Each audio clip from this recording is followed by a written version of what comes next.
నమస్తే, తెలుగు న్యూస్కి స్వాగతం. బడ్జెట్ ప్రవేశపెట్టిన 5 రోజుల తర్వాత జగన్మోహన్ రెడ్డి ఎట్టకేలకు మీడియా ముందుకు వచ్చాడు.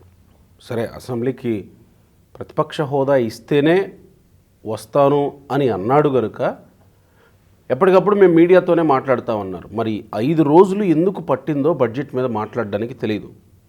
ఈరోజు వచ్చాడు. బడ్జెట్లో అంతా అబద్ధాలు చెప్పుకుంటూ వచ్చారు చంద్రబాబు నాయుడు. ఇది బాబు ష్యూరిటీ భవిష్యత్తు గ్యారంటీ కాదు, బాబు ష్యూరిటీ మోసం గ్యారంటీ అనే నినాదాన్ని జగన్మోహన్ రెడ్డి తీసుకొచ్చాడు.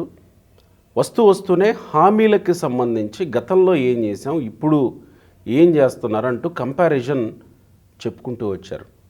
అన్నీ ఎగరగొట్టేశాడు.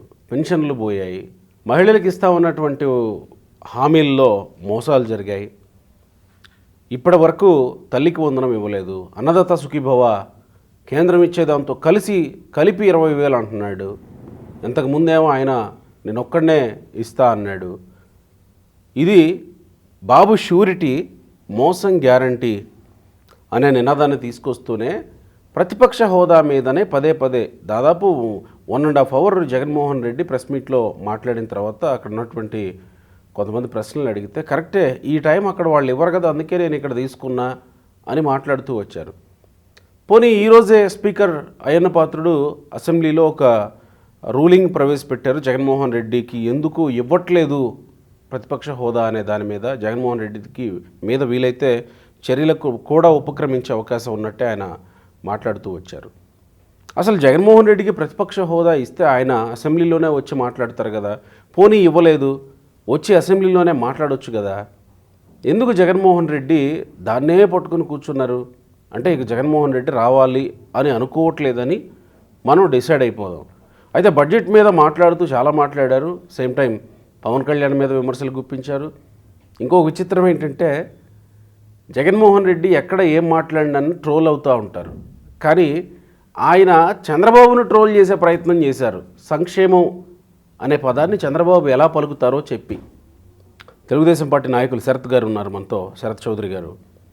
బడ్జెట్ మీద జగన్మోహన్ రెడ్డి మాట్లాడింది, తర్వాత ఈ కౌంటర్లకి సంబంధించి మాట్లాడదు. నమస్కారం శరత్ గారు. నమస్కారం గోపి గారు. బడ్జెట్లో ఇది బాబు ష్యూరిటీ భవిష్యత్తు గ్యారంటీ కాదు, మోసం గ్యారంటీ అనేది జగన్మోహన్ రెడ్డి బడ్జెట్ ప్రవేశపెట్టిన 5 రోజుల తర్వాత మీడియా ముందుకు వచ్చి మాట్లాడుతున్నది. నిజంగానే ఒక రకంగా పెన్షన్ల గురించి వస్తే 4 లక్షల పెన్షన్లు తగ్గించారు, తీసేశారు అని వైసీపీ గత కొన్ని రోజుల నుంచి గగ్గోలు పెడతా వస్తుంది. ఎందుకు తీసేయాల్సి వచ్చింది మరి? గోపి గారు, ఇక్కడ ఒక విషయం చెప్పాలి. జగన్మోహన్ రెడ్డి గారికి ఒక మునిశాపం ఉంది. నిజం మాట్లాడితే తల బద్దలైపోతుంది అని చెప్పి ఒక మునిశాపం ఉంది.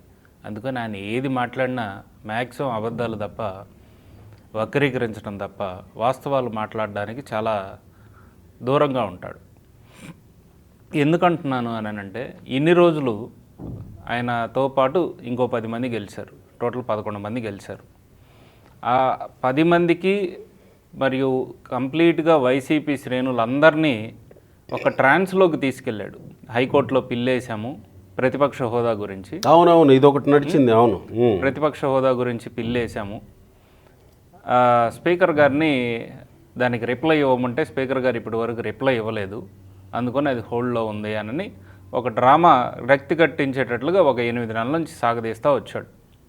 ఈరోజు అయ్యన్న పాత్రుడు గారు క్లియర్గా ఏం జరిగింది అని అనేది మొత్తం వినిపించారు. ఒక 10 నిమిషాలు టైం తీసుకొని ఆ 10 నిమిషాల్లో ఆయన లెటర్లో ఉన్న సారాంశం ఏంటనేది క్లియర్గా చెప్పారు.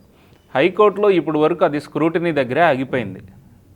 ఆ పిటిషన్ ఏదైతే జగన్మోహన్ రెడ్డి వేసానని చెప్పుకుంటున్నాడో అది స్క్రూటినీ దగ్గరే ఆగిపోయింది. ఇంకా ఏ బెంచ్ అలొకేషన్ కానీ లేదా బెంచ్లోకి వెళ్ళి పలానా జడ్జి దీన్ని వింటారు అనేది కానీ అంత దూరం కూడా పోలా. దాన్ని ఏ విధంగా తిమ్మిని బొమ్మి చేసినట్టు జనాల్ని, వైసీపీ శ్రేణుల్ని అందరినీ ఇట్లాగా చేస్తున్నాడు అనేది మనం చూసాం.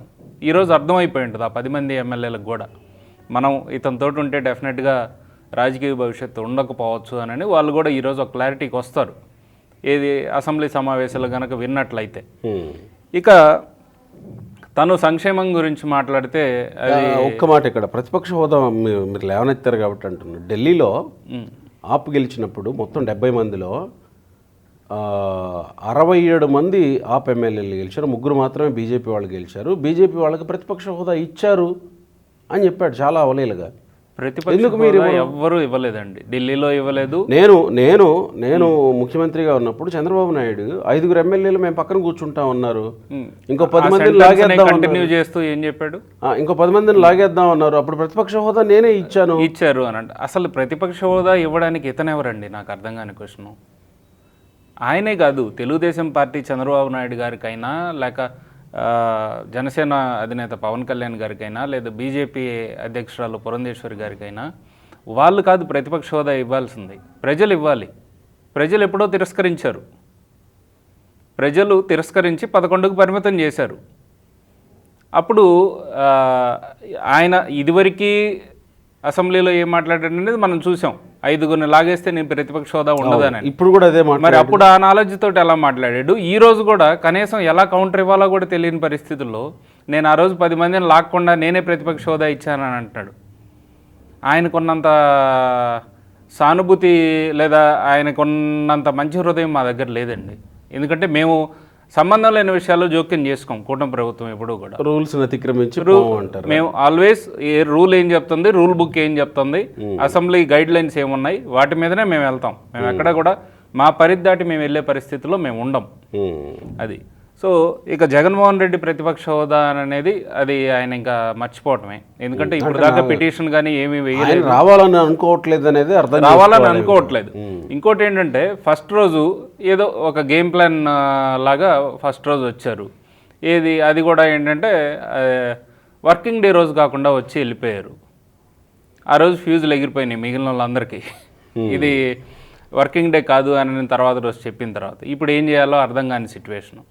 సరే, ఇప్పుడు అయ్యన్న పాత్రుడు గారు కావచ్చు, డిప్యూటీ స్పీకర్ రఘురామకృష్ణరాజు గారు కావచ్చు, ఆ తర్వాత రోజు ఫస్ట్ అవర్లోనే క్లియర్గా ఒక మాట అన్నారు. మీరు చూస్తే మీకు కూడా గుర్తుండి ఉండొచ్చు. ఆయన వచ్చి మాట్లాడితే ఎంతసేపు అయినా ఇవ్వడానికి మేము రెడీగా ఉన్నాము అని అయ్యన్న పాత్రుడు గారు అప్పుడే చెప్పారు. ఈరోజు కూడా 10 మంది ఎమ్మెల్యేలకి ఒకటే చెప్పారు, మీరు భ్రమల్లో ఉండి మీ నియోజకవర్గాల్ని గాలికి వదిలేయద్దు, వచ్చి సమస్యల గురించి మాట్లాడండి అని క్లియర్గా చెప్పారు. మేము కూటమి ప్రభుత్వంలో ఉన్న 3 పార్టీలు మేము వారు వస్తే స్వాగతిస్తాం, వాళ్ళు రావాలి మాట్లాడాలనే మేము అనుకుంటున్నాం. అధికారంలో ఉన్నప్పుడు ఎప్పుడూ బయటికి రాలేదు, ఎప్పుడూ ప్రెస్ మీట్లు పెట్టలేదు. ప్రతిపక్షంలో ఉన్నప్పుడు అసెంబ్లీకి రావట్లేదు. 2 భయమే ఆయనకి. అధికారంలో ఉన్నప్పుడేమో పర్జాలు కావాలి, ఇప్పుడు కూడా సేమ్ అదే కావాలి, నేను గేట్ నెంబర్ 4 నుంచి రాను, నాకు ఒక స్పెషల్ గేట్ కావాలి, ఎస్కాట్లు కావాలి అని అంటే, రేపటి రోజున వచ్చేసి నాకు ఆ కుర్జీ కావాలి అని అంటే ఎవరు ఇస్తారు? ఇవ్వలేరు కదా. సో ఒక రూల్స్ ఉంటాయి, ఆ రూల్స్ని ఎవరు అధిగమించలేరు.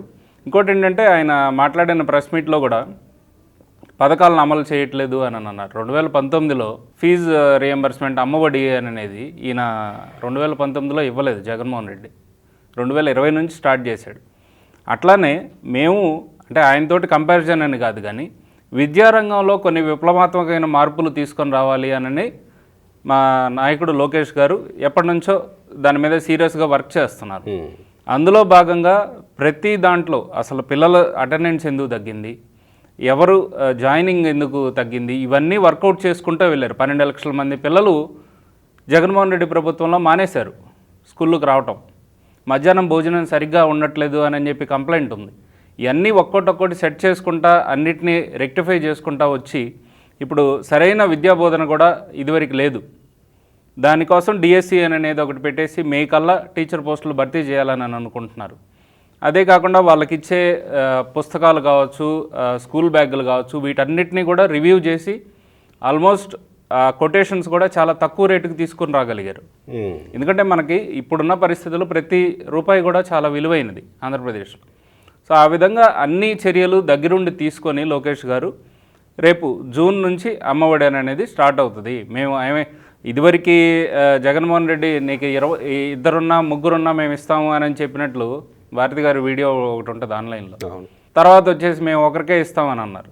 అలా చేయట్లే.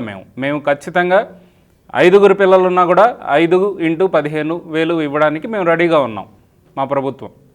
సో ఇక రైతుల విషయానికి వచ్చేసరికి రైతుల విషయంలో గత ప్రభుత్వం 2019 నుంచి 24 వరకు 13,000 ఇచ్చారు.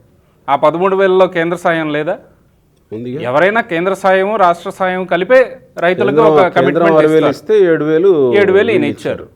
ఇప్పుడు మేము దాన్ని కొద్దిగా ఎక్కువ చేసి 20,000 ఇస్తున్నాం. రెట్టింపు చేసినట్టే కదా, రెట్టింపు చేసి 20,000 ఇస్తున్నారు. కేంద్ర సాయంతో కలిపి 20 అని మేము కమిట్మెంట్ ఇచ్చాం. 14,000 రాష్ట్రం, అది కూడా ఫస్ట్ పంట వేసేలోపు మేము ఇవ్వడానికి రెడీగా ఉన్నాం. ఇప్పుడు జగన్మోహన్ రెడ్డి ప్రాబ్లం ఏంటి అని అంటే హామీలు ఇంకొక 2 నెలల్లో అమలు అవ్వబోతున్నాయి అన్నీ. ఆ తర్వాత మనం మాట్లాడడానికి ఏమీ ఉండదు. ఆ తర్వాత మనల్ని అసలు చూసేవాళ్ళు కూడా ఎవరు ఉండరేమో ఆంధ్రప్రదేశ్లో అని ఒక దిగులు పడిన పరిస్థితుల్లోకి వెళ్ళిపోయాడు. అందుకని ఇప్పుడు వచ్చి ఏదేదో మాట్లాడుతున్నాడు. కానీ ఒక్కసారిగా ఇప్పుడు ఫ్రీ బస్ అనేది అంటే కొన్ని ఛాలెంజెస్ ఉంటాయండి ఎవరికైనా సరే. ఇప్పుడు ఇక్కడ తెలంగాణలోనే చూసుకున్నాం. అక్కడే జగన్మోహన్ రెడ్డి 3,500 అవుతాయి, ఇది అన్నిటికంటే చిన్న హామీ ఇవ్వలేరా అని ఏదో అన్నాడు.